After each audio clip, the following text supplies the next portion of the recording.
So, a theme of the Global Redesign Initiative is that the world and many of its institutions is broken. And we've got 5 times 6, at least 30. I can think of another 10 that we could be talking about. And one of those that needs most work are our systems for global cooperation. The world is organized around nation states. They were a good idea. National economies, you put borders around them, the rule of law, common language, culture, currency, institutions of government, and so on. Nation states for national economies, except now we have a global economy.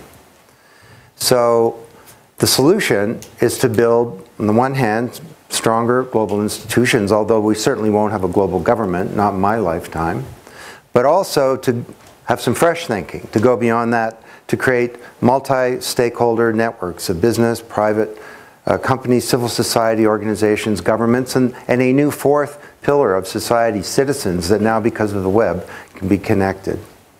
But there's a big challenge here. As we build these stronger global institutions, is it possible that citizens will become one step again removed from important activities in their lives? Or conversely, as people self-organize, for example, while the nations are failing in Copenhagen, there are 10 to 15 million people that are just self-organizing to solve climate change, working with governments and private companies and so on. Governments are in danger of being irrelevant. So our proposal is that governments at all levels should be launching and using the web to do this, citizen engagement initiatives, where this is not about electronic voting, although that's certainly something that can be done. It's about using the web to engage people in discussions about ideas.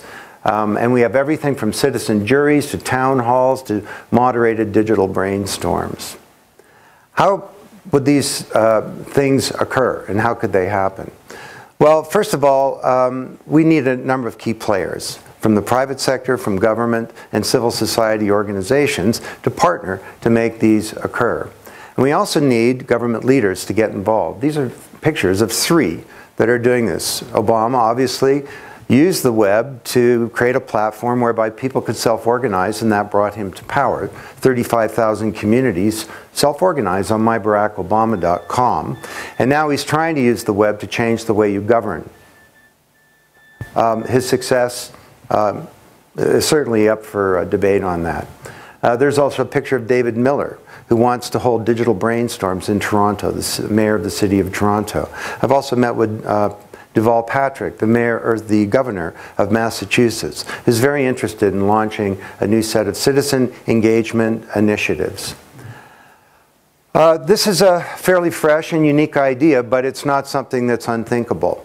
Habitat Jam was a conversation of 40,000 people over a 3-day period in 70 different countries, trying to address the question of how do we solve the global housing problem. IBM held a discussion of 400,000 people, IBM's employees and their families. And they set aside $100 million to implement the 10 best ideas. Now again, as with the case of democracy, this is not about direct democracy, and it certainly wasn't in the case of IBM. Sam Palmisano said, I'm the CEO of the company, I will decide. This is not the electronic town hall.